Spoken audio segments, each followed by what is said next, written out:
Sa gabing ito, Panginoon, kami ay lumalapit sa iyo ng may pagpapakumbaba. Habang ang mundo ay unti-unting tumatahimik, ang aming puso ay nagbubukas sa iyong presensya. Salamat sa araw na iyong ipinagkaloob, sa bawat hininga at bawat sandali ng iyong pag-ingat. Salamat sa liwanag na gumabay sa amin mula umaga hanggang sa pagdating ng gabi.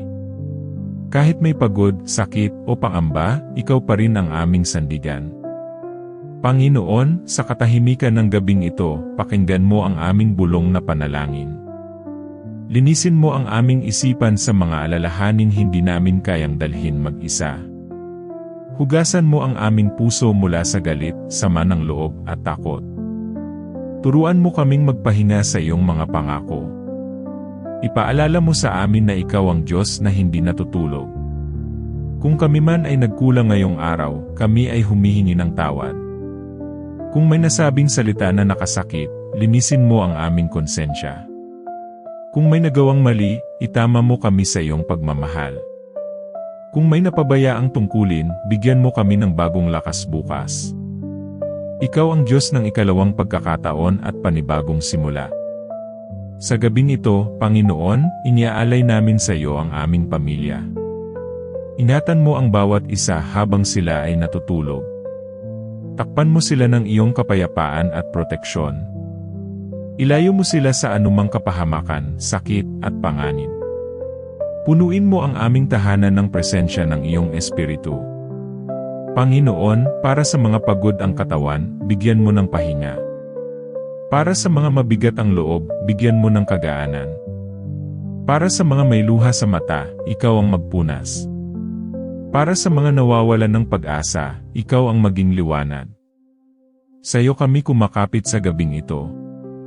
Kung may takot sa aming isipan, palitan mo ng iyong kapayapaan. Kung may pag-aalinlangan, palitan mo ng pananampalataya. Kung may kalituhan, palitan mo ng kaliwanagan. Kung may lungkot, palitan mo ng kagalakan na mula sa iyo.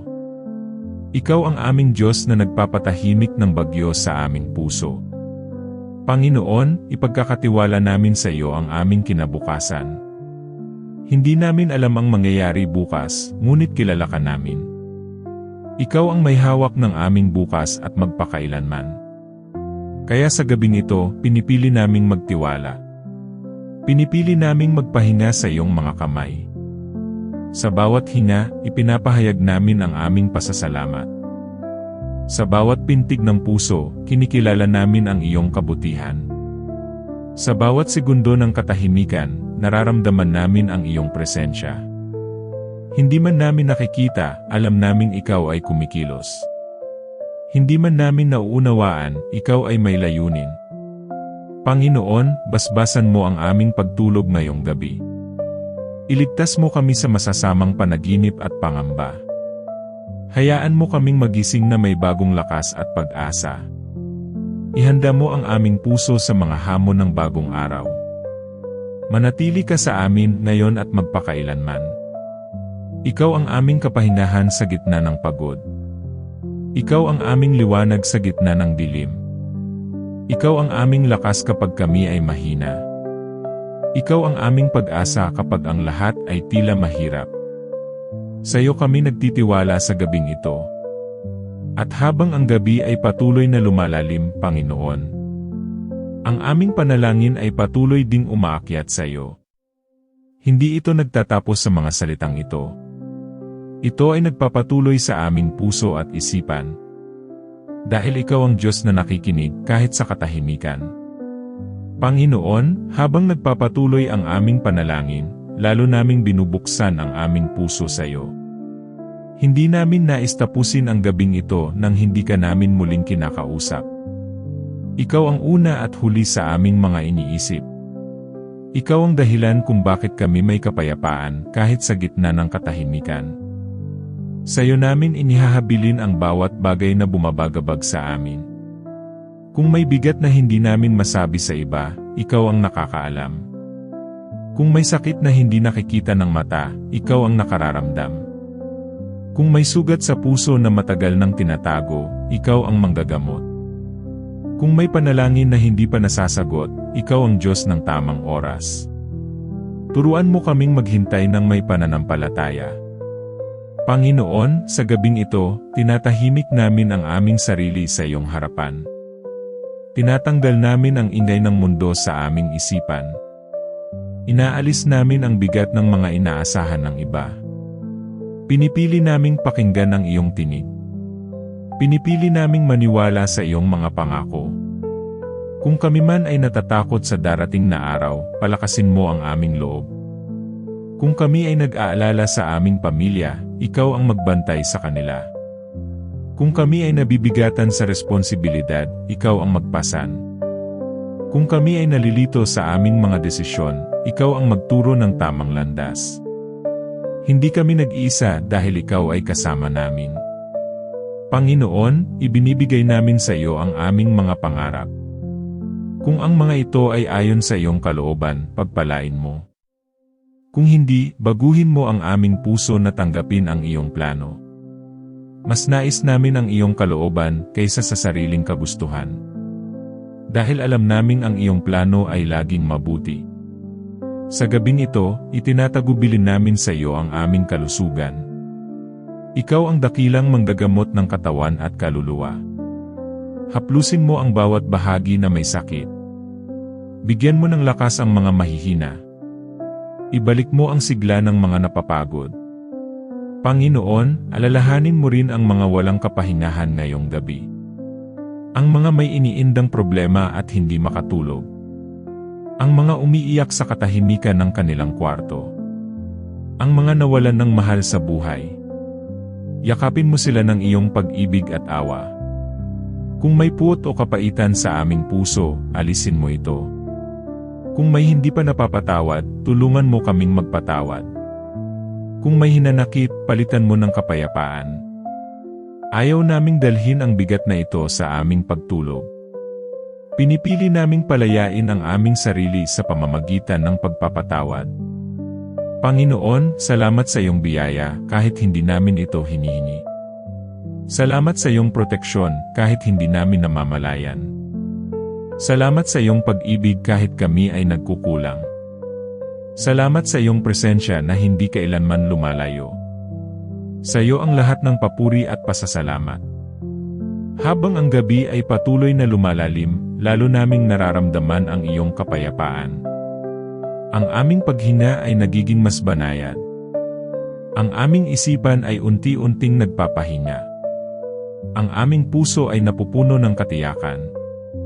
Ikaw ang Diyos na nagbibigay ng tunay na pahinga. Panginoon, ihanda mo kami sa aming pagtulog. Balutin mo kami ng iyong presensya.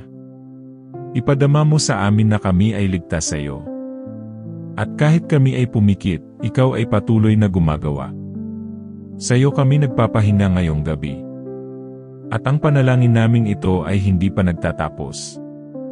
Ito ay magpapatuloy habang kami ay humihinga. Magpapatuloy habang kami ay natutulog. Magpapatuloy hanggang sa sumikat ang bagong araw. Dahil ikaw ang Diyos na kasama namin magpakailanman. Panginoon, sa huling bahagi ng gabing ito, lalo kaming nagpapakumbaba sa iyong harapan. Hindi na namin kailangang magsalita ng marami, dahil alam mong kilala mo na kami. Naririnig mo ang tibok ng aming puso. Nauunawaan mo ang lalim ng aming pananampalataya at ang hina ng aming pagkatao. At sa kabila nito, patuloy mo pa rin kaming minamahal. Sa katahimikan, naroon ka. Sa dilim ng gabi, ikaw ang liwanag. Sa aming pagod, ikaw ang pahinga. Sa aming pangamba, ikaw ang katiyakan. Ikaw ang Diyos na sapat sa lahat ng oras. Panginoon, ibinibigay namin sa iyo ang lahat ng natitira sa aming puso. Ang mga tanong na walang sagot. Ang mga panalangin na matagal nang hinihintay. Ang mga luha na hindi namin maipakita. Ikaw ang may hawak ng lahat ng ito. Kung kami man ay magising sa kalagitnaan ng gabi, ikaw pa rin ang aming tatawagin. Kung kami man ay managinip, naway punuin mo iyon ng kapayapaan. Kung kami man ay bumangon bukas na may bagong hamon, ikaw pa rin ang aming lakas. Wala kaming ibang asahan kundi ikaw lamang. Dahil ikaw ang Diyos na tapat magpakailanman. Panginoon, basbasan mo ang aming isip habang kami ay natutulog. Huwag mong hayaan na ang takot ang manaig. Huwag mong pahintulutan ang kalungkutan na manahan. Palitan mo ang lahat ng ito ng iyong kapayapaan. Hayaan mong ang aming pagtulog ay maging banal na pahinga. Sa gabing ito, tinatanggap namin ang iyong kapatawaran. Tinatanggap namin ang iyong habag. Tinatanggap namin ang iyong pag-ibig. Tinatanggap namin ang iyong plano kahit hindi pa namin ito nauunawaan. Tinatanggap namin ang bukas na may pananampalataya. Panginoon, ingatan mo ang aming katawan habang kami ay walang malay sa pagtulog. Ikaw ang magbantay sa aming bawat paghinga. Ikaw ang magbantay sa aming tahanan. Ikaw ang magbantay sa aming mga mahal sa buhay. Ikaw ang aming bantay na hindi kailanman napapagod. Kung may mabigat pa ring damdamin sa aming puso, iniaalay namin ito sa iyo. Kung may takot pa ring kumakatok sa aming isipan, ipinaubaya namin ito sa iyo. Kung may lungkot pa ring nananatili, ikaw ang magpagaling. Hindi namin kayang ayusin ang lahat, ngunit ikaw ay kaya. Kaya kami ay nagpapahinga sa iyong kakayahan. Panginoon, salamat sa katahimikan ng gabing ito. Salamat sa pagkakataong makalapit muli sa iyo. Salamat sa kapayapaang hindi kayang ibigay ng mundo. Salamat sa pag-asang bumabalot sa aming puso. Salamat sa iyong presensyang hindi kailanman nawawala. Habang unti-unti kaming inaantok, ikaw ang laman ng aming isip. Habang unti-unti kaming pumipikit, ikaw ang laman ng aming puso. Habang unti-unti kaming nagpapahinga, ikaw ang aming kanlungan.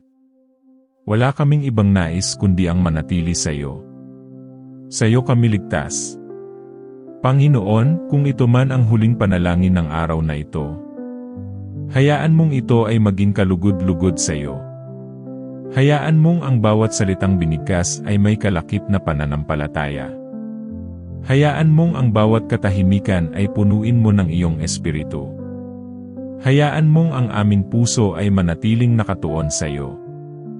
At sa pagdating ng bagong araw, Panginoon, dalhin mo kami sa iyong liwanag. Gisingin mo kami na may pasasalamat. Gisingin mo kami na may lakas. Gisingin mo kami na may panibagong pag-asa. Ngayon, buong puso naming inihahabilin ang aming sarili sa iyo. Ang aming katawan, isip at kaluluwa. Ang aming nakaraan, kasalukuyan at hinaharap. Ikaw ang may hawak ng lahat. At sapat na yon para sa amin. Kaya sa gabing ito, Panginoon, kami ay nagpapahinga. Hindi dahil tapos na ang aming mga problema, kundi dahil ikaw ang Diyos na kumikilos kahit kami ay natutulog. Sa iyo ang lahat ng papuri, karangalan at pasasalamat. Ngayon at magpakailanman, Amen.